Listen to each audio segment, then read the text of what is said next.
effectively without much equipment. Okay, so whether you are currently trapped in your house with the current corona epidemic, or if you're just forced to train at home because you don't have access to a gym, you can't afford a gym, whatever it may be, you definitely can train at home effectively and without a lot of expensive or space-consuming equipment.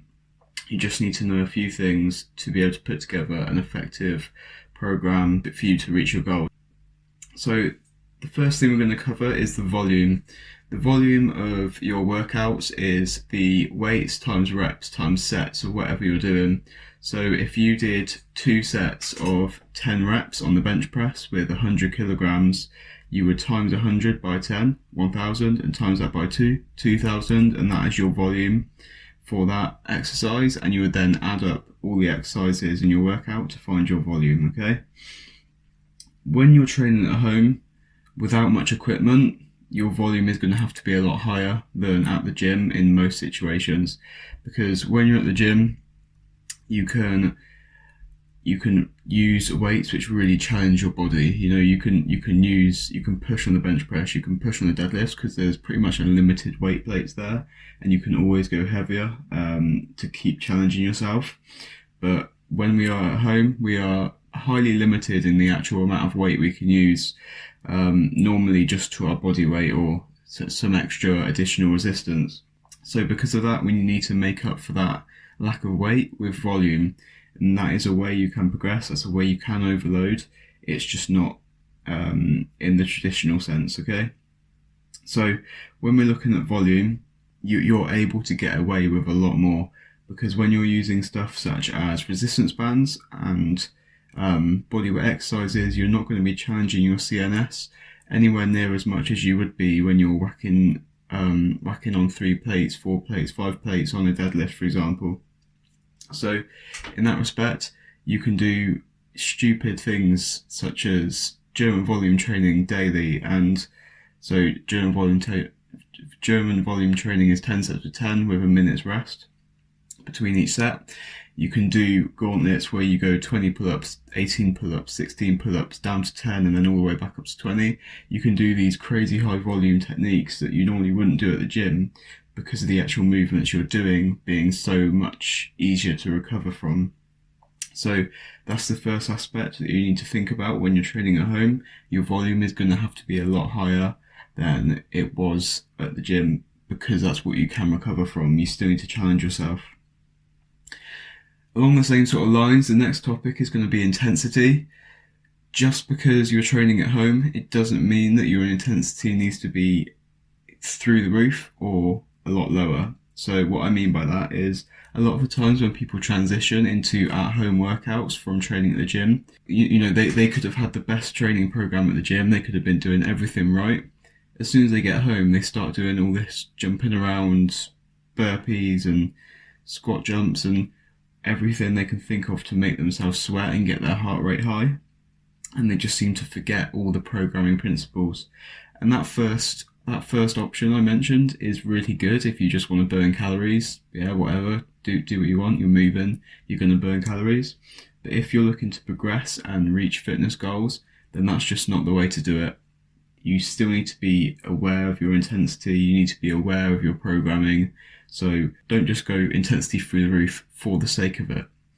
On the flip side of that, your intensity doesn't need to be lowered. It shouldn't be lowered just because you're using less weight in most situations. For example, people will say, oh, I've only got bands, so they can't go heavy or they can't do things which really challenge themselves. But if you're telling me that you can use 2 parallel bars and handstand bars and do handstand push-ups for reps, that's not going to be intense. That's going to be heavy. There are ways to challenge yourself with your body weight, and you still need to keep that intensity nice and high to challenge your muscles to move, to grow. So your intensity can come in different forms. It could be that because you really can't make use of heavy weights, your intensity might be in the form of drop sets, mechanical drop sets, supersets like pull-ups into inverted rows. Stuff like that, techniques like that, just to really fatigue the muscle in a different way. That is one way to keep your intensity nice and high without getting stupid with your programming. And the other way, like I said, is to do these movements which are going to really challenge you. You're training at home, get really good at calisthenics. Do handstand push-ups, do dips, do pull-ups, one-arm pull-ups if you can. You know, if you can't, that's where you're aiming for, because it's those things which is going to help you grow. That's what's going to challenge your muscles in the closest way to heavy weights would in the gym. Next up is your training split, and this is one of the few things that I would recommend changing when training at home to training in the gym.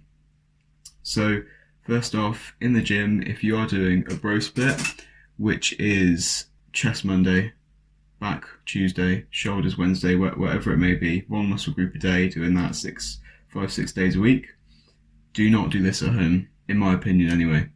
The reason I say that is, going back to the volume point, your volume needs to be sky high when you're training at home, and your intensity needs to be good, adequate as well. You cannot get the amount of volume that you will need to stimulate or maintain muscle growth when you're training a muscle group once per week. If you're hitting shoulders once a week, you might do a crap load of volume on that week, but you'll recover from it quite easily due to the nature of the training you're doing.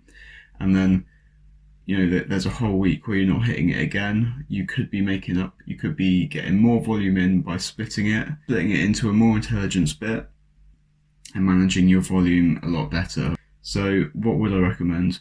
Push-pull legs is a good option, and it's a lot of what a lot of people do at the gym. It means that your frequency is twice a week. You're doing one push day, which is chest, shoulders and triceps. You're doing one pull day, which is back and biceps, and you're doing one leg day, which is obviously your legs. And this is a good option when you're training at home as well, because it's allowing you to hit each muscle group twice a week, which are going to allow you to get more total volume in. However, I still think there's a better option.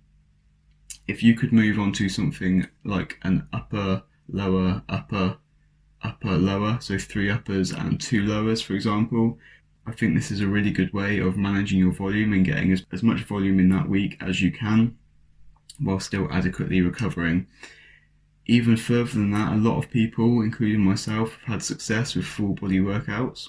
It's never something I personally do in the gym, but when you're training at home, due to the intensity of the weights being lower and you needing to make up for that with more intense techniques, it can be hard to hammer away pushing over and over and over again for an hour and a half.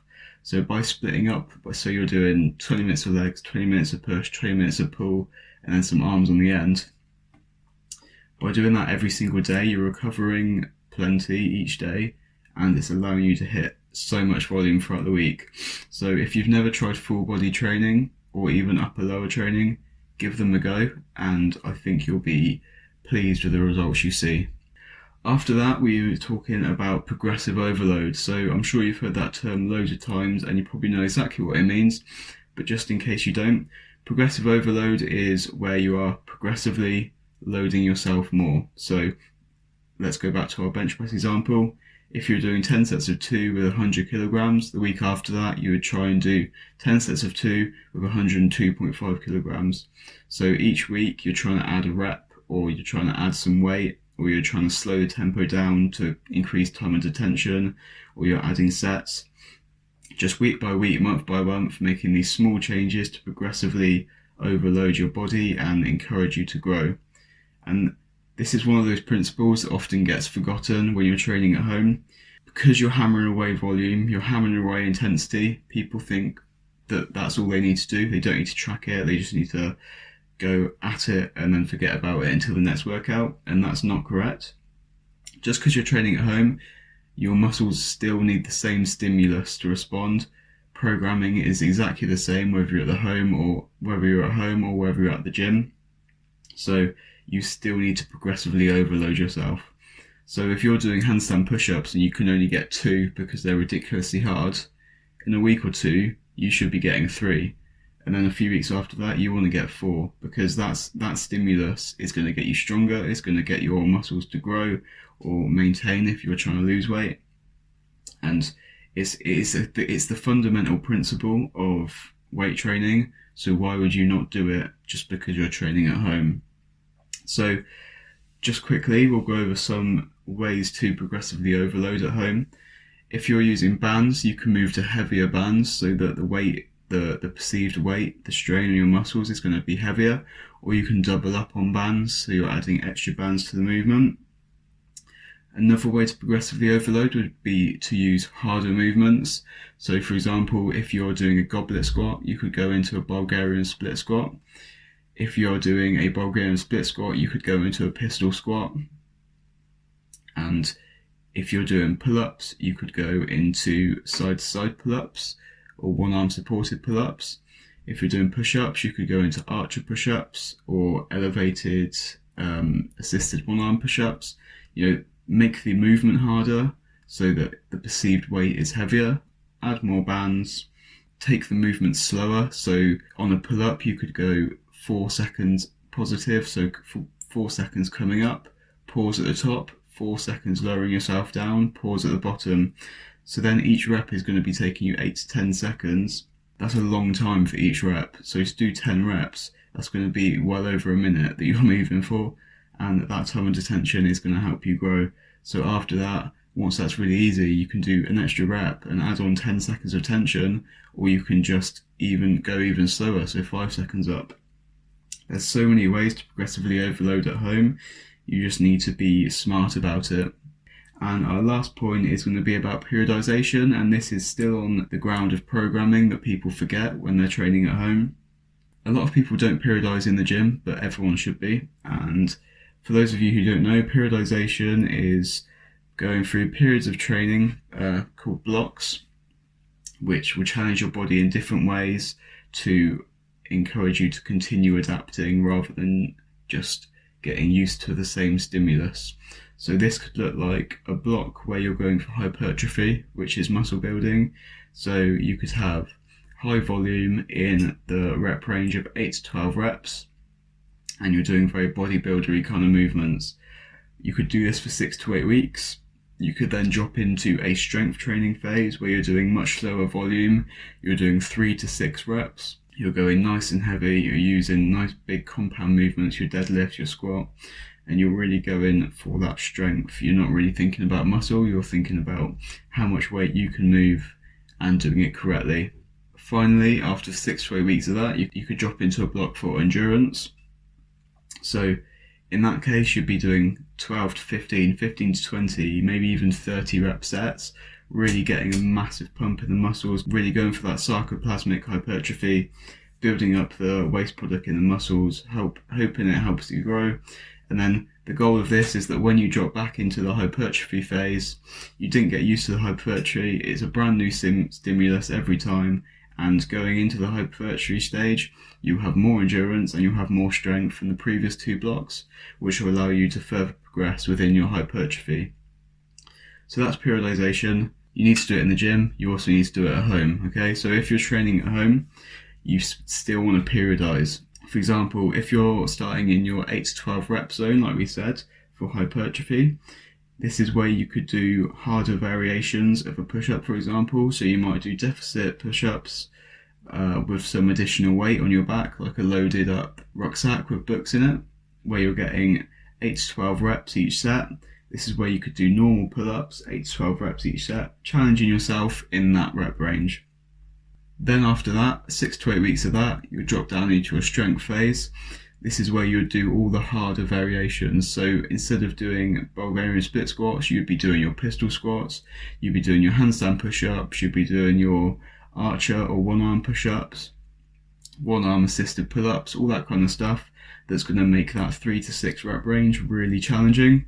And then finally, you might go back up into normal push-ups, normal pull-ups, or assisted pull-ups, pike push-ups for your shoulders, all that kind of stuff to really get some endurance, 20, 15, 30 rep range kind of work. And then when you go back to your hypertrophy range, you should be stronger in all of those movements. So you can start doing harder variations in that same rep range. And every time you cycle through these, you should be getting stronger, you should be developing more muscle mass and feeling better. So with very minimal equipment, everything pretty much stays the same. You just need to think about what you're doing and program your volume, your intensity, your progressive overload, your split, and your periodization in an effective, smart way. And that is how you train effectively at home without equipment.